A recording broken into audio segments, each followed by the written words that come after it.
E aí, galera? Tranquilidade? Bora Raul mesmo? É isso que eu tô ouvindo? Então é isso, pô. Eu sou o Caio Lima.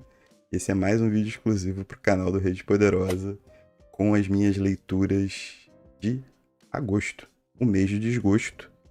Mas antes de começar, alguns recadinhos básicos. Primeiro, se você tá chegando agora, ó, se inscreve no canal, dá um joinha, comenta, ativa o sininho, espalha pra galera, porque é muito importante pra gente mexer com esse algoritmo aí pra gente poder dar uma alavancada legal. Depois que o Rede Poderosa é um podcast, também tá nos seus agregadores de podcast favoritos, os mais usuais, os menos usuais, todos que são bons. Então, segue a gente por lá também, tem conteúdo exclusivo em áudio, da mesma forma que tem vídeo exclusivo aqui no YouTube.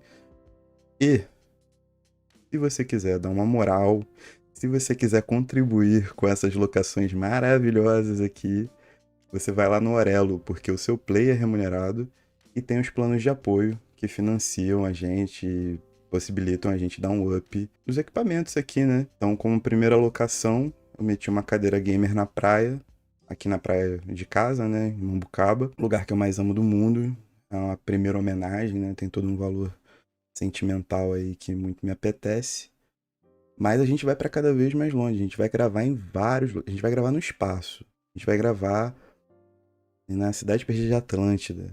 Vai gravar com dinossauros. A gente vai gravar com uma galera maneira. Vai gravar com situações completamente surrealistas. Isso aqui vai ser o tudo em todo lugar ao mesmo tempo do BookTube. Aguardem. Mas enquanto isso não chega, porque leva tempo produzir, né? Vocês ficam com a Praia de Mucaba, o lugar mais maravilhoso que existe na face da Terra. E não se esqueçam de nos seguir nas redes sociais, Central Rede Poderosa, tanto no Instagram quanto no TikTok. Lá no Instagram a gente posta nossa agenda, a gente interage, abre caixinha de pergunta, faz, faz um auê, né? Que é o que a gente sabe fazer de melhor. Um auê pra nada. E se você quiser entrar em contato de maneira, né, mais formal, se tiver um patrocínio para fornecer, uma grana extra sobrando aí que você queira, né, aplicar na gente, redepoderosa.gmail.com. E é isso. Agora vamos ao que interessa, vamos falar sobre leituras. Isso é muito importante. Um livro, eu já vou puxar aqui, um dos melhores do mês, A Cidade Ausente, do Ricardo Piglia, publicado pelo Iluminuras. Essa capa minha aqui, ela tá esgotada. Tem uma outra capa que eu não sei se ela tá esgotada, eu acho que também tá. Então, Iluminuras, se vocês quiserem reeditar, eu faço esse trampo aí até esgotar a nova reedição. Eu vou no boca a boca, porque o que a gente tem aqui, cara, é um livraço. E não dá pra definir muito bem o que esse livro, ele tem um quê de experimental muito grande.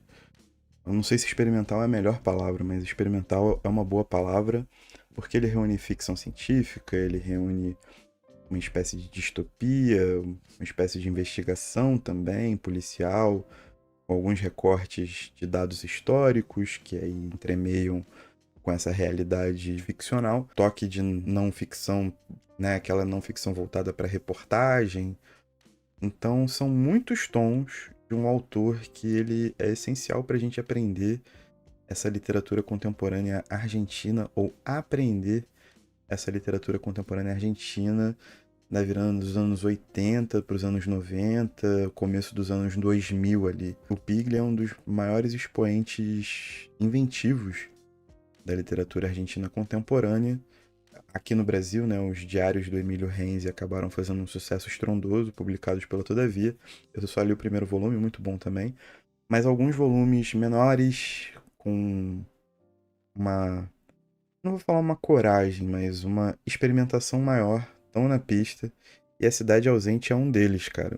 É um livraço. Ele exige paciência, ele exige uma conexão muito grande, uma simbiose muito grande do leitor com a leitura, porque a todo tempo ele está se movendo, é uma espécie de areia movediça. Porém, o que a gente tem aqui é uma experiência literária da maior qualidade. E aí, tampouco eu acho que interessa o enredo da história, sacou? O que eu prego aqui é a experiência literária. E aqui você tem uma experiência literária de primeira, com múltiplos focos ou múltiplos pontos de contato em pouquíssimas páginas, são 130 páginas? 130 páginas, 130 e alguma coisinha, que fazem com que você se sinta inadequado durante a leitura, sacou? O tempo todo você se sente deslocado desse local de leitor, né? Desse lugar tão fixo que o leitor fica. Ele te chama para um tipo de percepção da experiência literária muito diferente. Então, se eu posso recomendar alguma coisa, se vocês confiam na minha recomendação, leiam com atenção, com total entrega à experiência de leitura. É isso que esse livro proporciona de melhor, assim. É absurdo o trabalho do Piglia. Pô, entrou pra lista de melhores do ano tranquilamente. E sensacional. Absurdo. E esse livro aqui, voltando ao vídeo do Sebo Hall, foi um dos livros que eu trouxe da Bahia, cara. Eu consegui cavucar num sebo lá e trouxe comigo na mala. Fiquei muito feliz porque é uma lembrança que eu tenho da Bahia. Foi uma viagem que era meu sonho fazer. Saiu num preço show. E é isso. Então, só lembranças boas, uma experiência de leitura magnânima. Recomendo fortemente. E por falar em experiências de leitura magnânimas, eu tava dando um rolezinho em Paraty e trouxe esse aqui, ó. A Morte Também Aprecia o Jazz, do Edmilson de Almeida Pereira.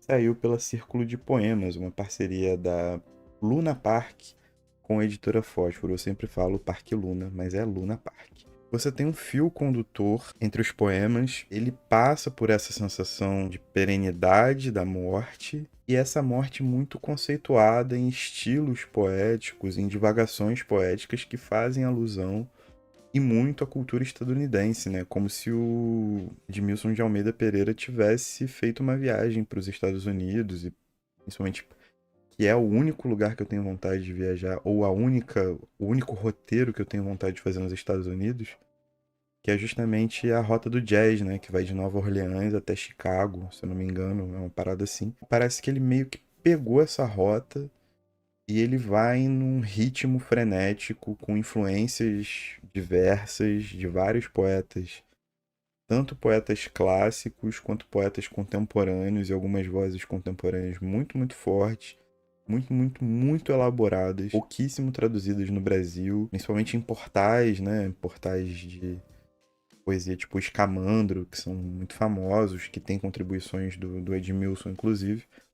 E ele vai fazendo esse roteiro que vai tentando conjugar as vivências culturais estadunidenses que ele meio que teve nessa viagem literal ou essa viagem imaginada, à realidade brasileira que é tão comum, né? A fala dele e a forma como ele compõe a obra poética que eu tive contato pelo menos, porque muitos dos livros do Edmilson de Almeida Pereira são publicados por editoras pequenas, bem pequenas, com tiragem mínima, e é muito difícil de encontrar.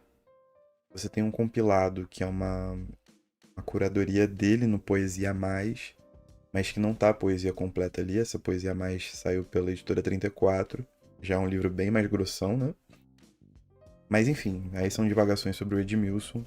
Sobre esse livro, ele parece um pouco essa interseção entre a viagem, né, independente dela ter sido literal ou não, para esse terreno estadunidense que compreende essa cultura jazzística muito forte, com todas as suas influências, né, principalmente a influência preta, não tem o que discutir, e a vivência dele de Brasil. E isso casa e cria uma simbiose muitíssimo interessante. E formas poéticas, atribuições e negações, né? Tem algumas coisas que são negadas ou não são entregues ou são negativas. Então, é complexo, é denso. É o Edmilson, né? Na sua essência. Mas ao mesmo tempo ela é muito tocante e tem essa sensação de você estar sendo teletransportado para esses dois lugares o tempo inteiro, sabe? Brasil profundo, né? Essa expressão que você costuma falar, esse Brasil interiorano ou essa realidade profunda das capitais brasileiras, né? E ao mesmo tempo essa interseção cultural com os Estados Unidos, que a nós já é muito cara, mas muitas das vezes vem enviesada por motivos não tão bons, vem recortada, vem bem embranquecida e tudo mais. Não preciso nem falar que vale a pena, né? Edmilson é um dos meus poetas favoritos. Junto com Ana Martins Marques, aí são os dois primeiros poetas que eu recomendo para absolutamente todo mundo. Então, mais do que recomendado, livraço. Eu tô gostando muito das edições da Círculo de Poemas, muito mesmo. A confundir o céu aqui, né? Azul, azul, tal. Cara, gravar na praia é complicado, tá? Não trazer todo o equipamento pra cá é loucura. Loucura, mas é só com a ajuda de vocês que a gente consegue chegar lá. Então, esperem novas locações. Isso aqui é um teste, por isso que eu fiz aqui perto de casa, né? É o lugar que eu tô acostumado, que eu amo, mais fácil. Botei tudo na mala do carro e vim. Mas espere só, espere só, espere só. Bom, a gente continua na área de poesia, só que dessa vez com o Revoada do Dragão, da Adriane Figueira, publicado pela Patuá. Pela Patuá, que tá aí na boca do povo por motivos não literários, né? Por motivos jurídicos. Mas isso aí é uma outra história, não tem nem comentar isso aqui agora. Cara, esse livro, ele tem um excesso muito grande de homenagens ao Caio Fernando Abreu e de homenagens a outras pessoas. E essas referências todas, às vezes, me deslocaram da leitura, sacou? Eu acho que tem tanta referência, tanta homenagem, tanta, talvez, gratidão a essas personalidades que compõem a nossa escrita, que compõem a nossa forma de ver o mundo, compõem o próprio processo criativo que a gente tem, que eu achei um pouco afastado da própria Adriane, assim, eu fiquei meio, sabe, meio boiando, até por não ser o leitor mais ávido de Caio Fernando de Abreu, por exemplo. Algumas referências me fugiram. Eu sei que são referências a ele, mas eu não sei. Consigo mensurar a profundidade dessas referências e o quanto elas influenciaram na construção poética. Então é um livro que ele fica num lugar, num limbo na minha experiência de leitura, justamente por eu não conseguir atribuir essa importância, essa influência toda, além do aparente, né? Além do que é declaratório da própria autora do livro, da Adriane Figueira. Mas em relação à minha experiência com o livro, isso me faltou, tá ligado? E acaba que o livro fica nesse rastro, nesse rastilho de incerteza, de superficialidade minha, inclusive, né? Não superficialidade da Adriane, mas minha, principalmente. Porém, tá aí. Foi uma experiência de leitura que eu não me conectei ao todo, mas tem, obviamente, tem todo o valor. Logo depois, se vocês não estão sabendo, cara, a praia tem esse efeito, né? De, tipo, corta um pedacinho do dedo da gente, mas isso é o quê? Eu tava na água antes, e aí meu dedo enrugou tanto que ele de lado parece cortado. É complicado. Não passem mais de 30 minutos debaixo da água, dentro do mar. É, conselho. Conselho muito grave. Logo depois, temos esse porrolhocão aqui, ó. Um escritor na guerra, Vassili Grossman com o Exército Vermelho, 1941 a 1945. Esse livro, ele, ao mesmo tempo que ele é importante, eu tenho algumas ressalvas a fazer. Primeiro, é o seguinte. A gente está indo para o terceiro encontro do Clube Porradeiro, que é o clube de leitura do Rede Poderosa, em que a gente está lendo em conjunto O Vida e Destino do Vassili Grossman. É um livro denso, é um livro pesado, é um livro que força a gente para alguns lugares muito incômodos, de verdade, mas um livro excelente.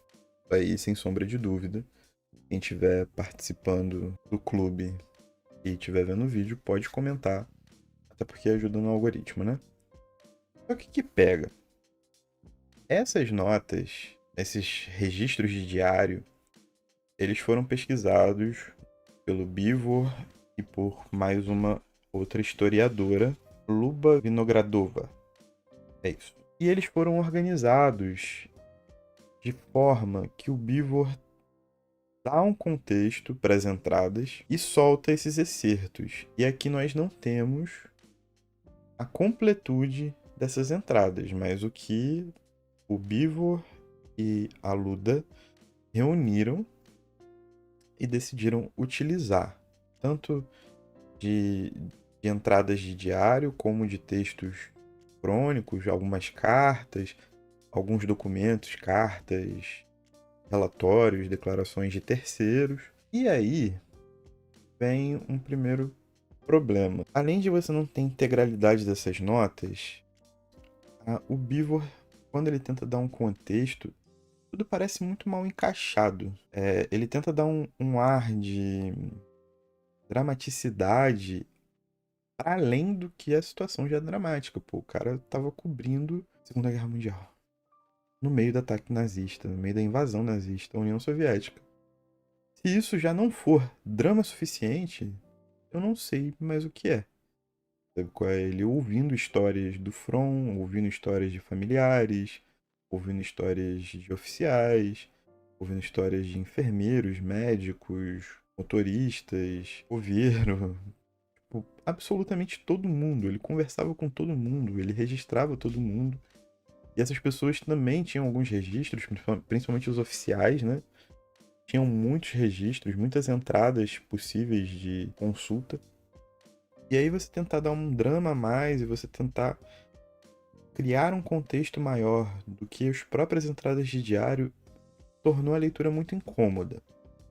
O segundo ponto que a gente tem aqui é que, pelo que eu entendi do Pagode, isso aqui não foi traduzido do russo, né? É uma tradução indireta.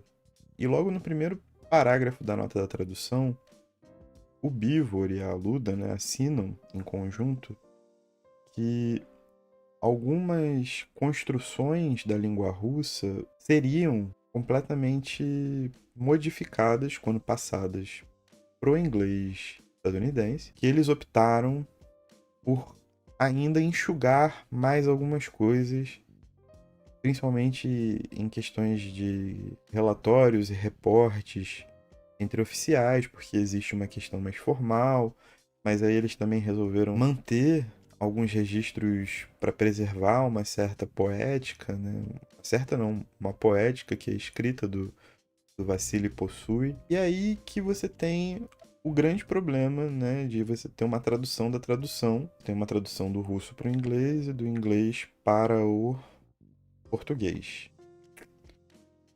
E além disso, você tem um outro problema, ou um problema adicional, né, ou você pediu mais bacon no seu lanche, que é essa tradução para o inglês já vir de uma maneira reduzida, já vir de uma maneira truncada, sabe?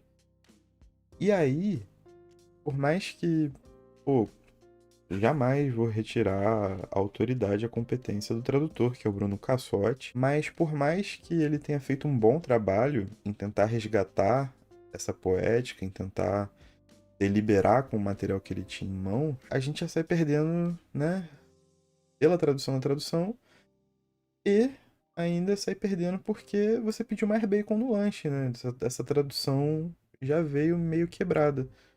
E quando a gente pega O Vida e Destino, que é um romance, né?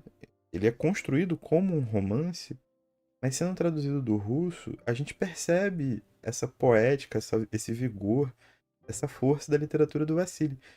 Então, ler, né, O Vida e Destino com esses diários organizados foi uma experiência um pouco esquisita.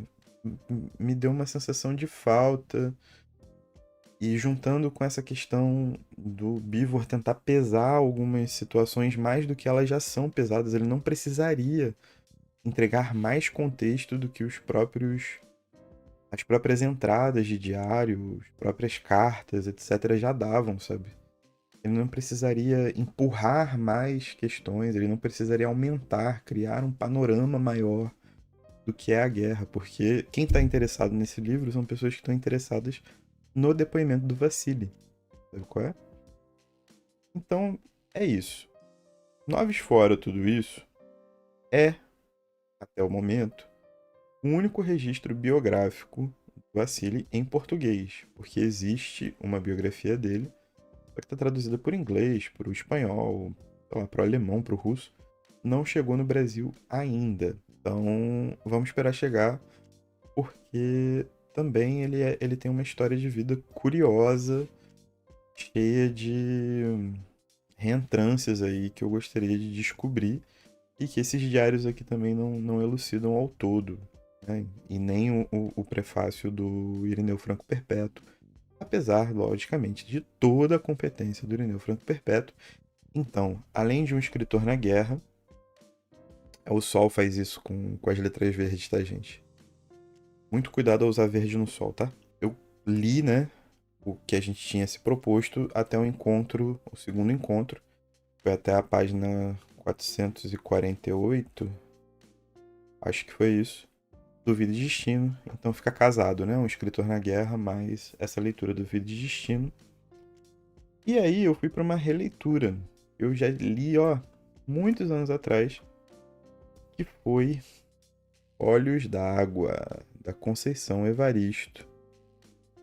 É um livro que meio que colocou a Conceição num hype, né? De ser muito comentada, de aparecer muito em mídias sociais, em alguns programas mais gerais, assim.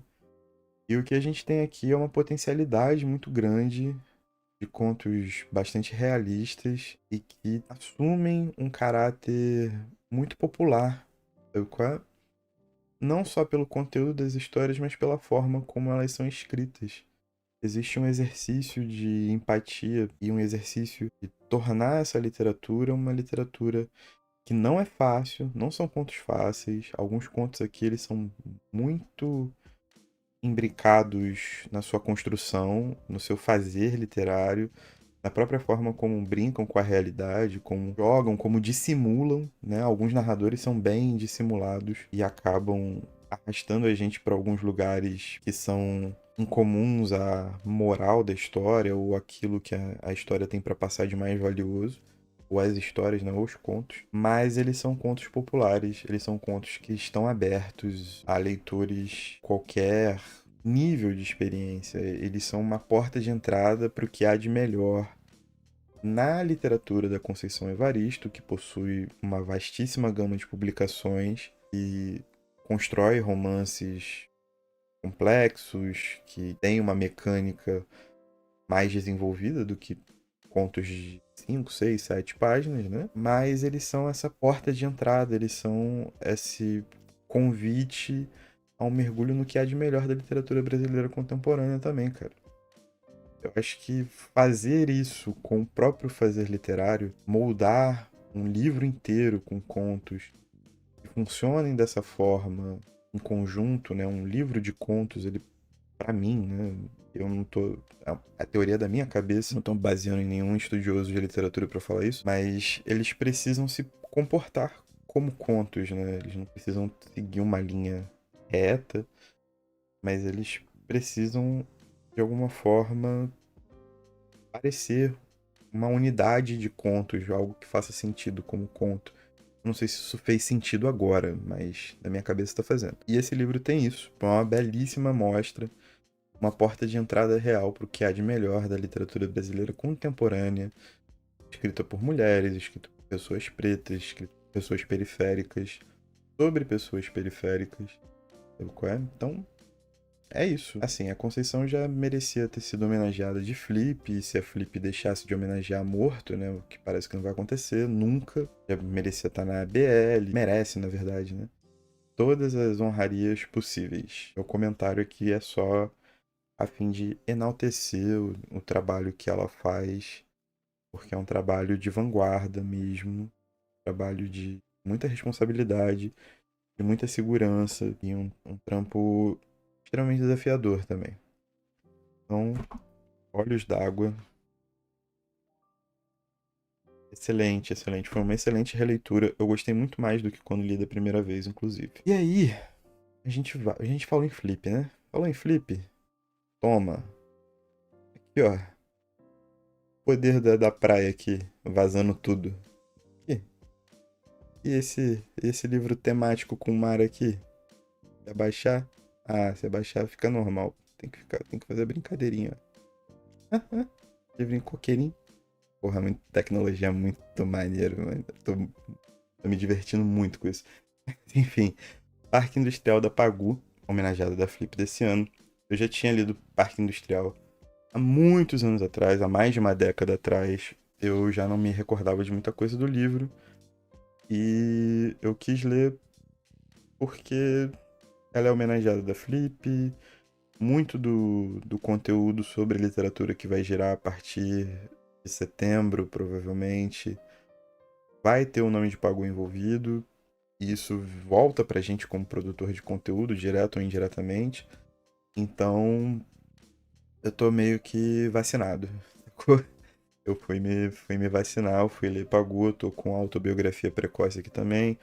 Tá chegando o texto crítico da Thelma e mais algumas coisinhas que eu peguei no sebo, bem raras, inclusive. Isso aqui só encontra na Rede Poderosa, tá? Ninguém vai fazer conteúdinho sobre isso aí fora, não. Já adianto logo. Mas sobre Parque Industrial, é um romance proletário. É um romance que define o romance proletário aqui no Brasil, né? Mas não como uma vanguarda. No Brasil isso não figurou como uma vanguarda, efetivamente. Tal qual figurou no Japão.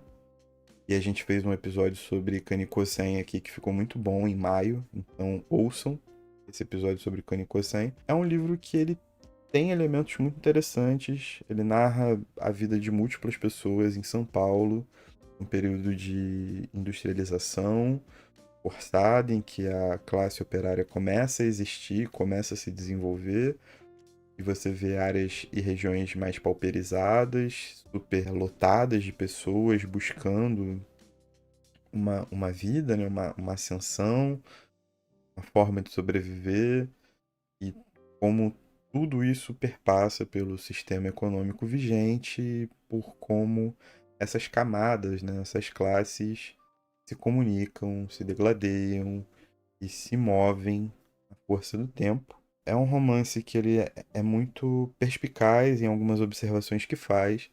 O intuito dele é ser panfletário, né? Então ele não assume formas poéticas muito elaboradas, da forma como o Kaniko-sen assume, por exemplo. Mas o intuito dele era ser um romance panfletário. Ou não tem problema nenhum. Mas tem algumas coisinhas em relação à continuidade, que é mais implicância minha.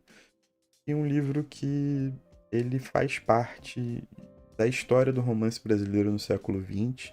A Pagu faz parte da história das artes brasileiras do século XX. Acaba sendo incontornável, mas como experiência de leitura, eu tenho minhas pequenas ressalvas. Não tem muito mistério, assim.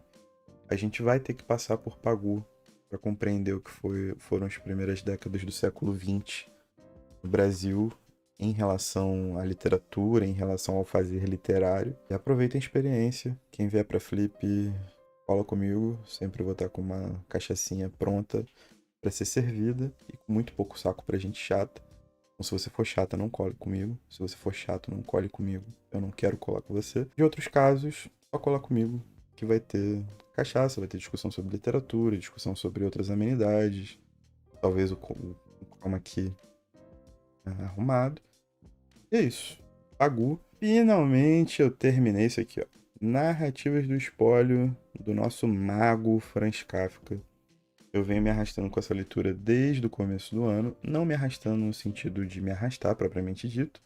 Mas, né, de ir demorando, de ir, né, comendo pelas beiradas. Aí leio um negocinho ali, leio outro negocinho aqui. Aí lembro de outra parada, pego outra parada, volto pra essa, releio, leio, releio, leio, releio. Que eu tenho essa parada com os meus autores favoritos. Kafka sendo um deles, né? Não poderia ser diferente. E aqui a gente tem 31 narrativas, algumas um pouco mais longas, outras bem curtinhas, de meia página, e eu acho que essas são as mais brilhantes, ou pelo menos as que mais têm me pegado no Kafka, porque são pensamentos muito complexos para você colocar em uma página dentro de uma abordagem ficcional, e ele consegue fazer isso como ninguém jamais fez, né, cara? Ele talvez seja o grande dono do século XX aí, ao lado de Marcel Proust e outros. Mas talvez seja ele a principal influência aí do século XX na literatura ocidental. E, cara, sei lá, se vocês lerem Prometeu, eu tô feliz. Esse é o recado que eu tenho pra falar sobre Kafka. Leiam Prometeu.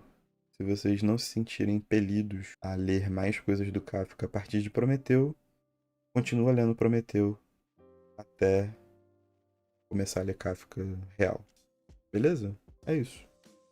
Narrativas do Espólio já foi. E nos livros físicos, chegamos ao fim com Ideias que Rimam Mais que Palavras, do Rashid. Esse é o primeiro volume, o rapper Rashid Michel, que saiu pela editora Literarua, que tem a missão de publicar, cara, historicamente, boa parte do percurso do rap nacional. Então a gente tem alguns livros muito importantes publicados por lá. E esse é mais um deles, né, em parceria com a Foco na Missão, que é a produtora barra gravadora do Rashid.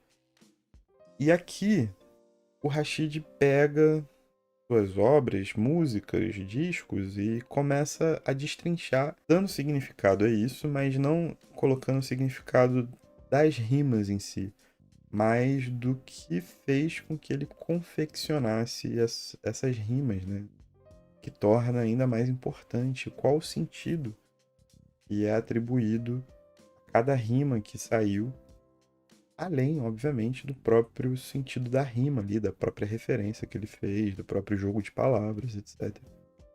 E eu acho isso importante. Num primeiro momento, eu tive alguma desconfiança, porque MC que explica rima é uma parada meio, né, meio meh. Eu não curto muito. Eu até acho maneiro, tipo, criar conteúdo com base nas rimas, porque algumas rimas, elas são tão fechadas em si, ou possuem referências tão estranhas a todo mundo que vale a pena. Mas o MC explicar rima eu acho uma parada meio pá, né? Sei lá. Cada um com a sua mania. Mas aqui, eu acho que foi muito interessante, mano. Foi uma forma muito maneira de aproximar vida e obra, sabe? Uma forma que não é exatamente desconhecida, mas que pra um MC não chega a ser, tipo, uma obviedade, sabe? Então ele foi misturando material memorial dele, né? Material biográfico, junto às letras, a forma como os discos foram produzidos, quem participou do processo, como ele chegou nas pessoas, como aquela rima batia para ele em específico e o significado que ela tinha à época. Eu acho que tudo isso é muito enriquecedor de uma obra, sabe qual é? Você conseguir dar profundidade, você dar contexto, sem parecer que você também está querendo ensinar as pessoas a ouvir teu disco, ouvir tua música. Eu acho isso muito importante também porque não soa pedante.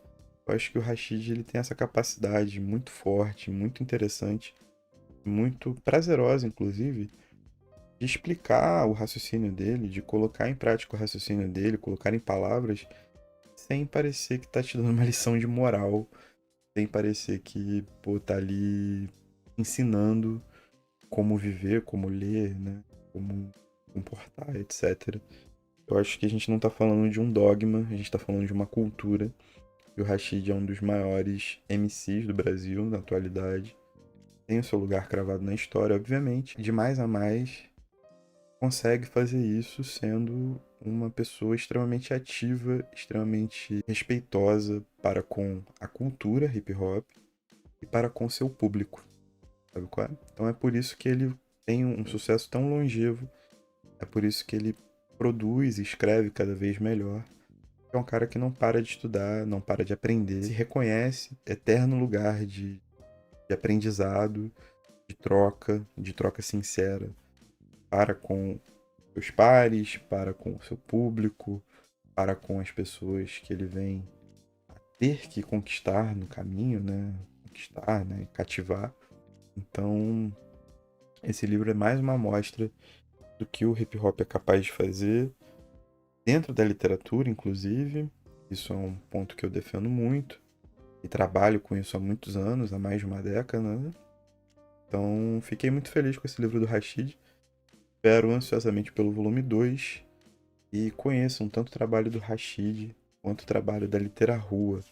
Ambos são de suma importância para a continuidade e para a manifestação da cultura hip hop no Brasil, como registro, como memória, como atividade, como resistência, como tudo, né? Como tudo que uma cultura se propõe a ser.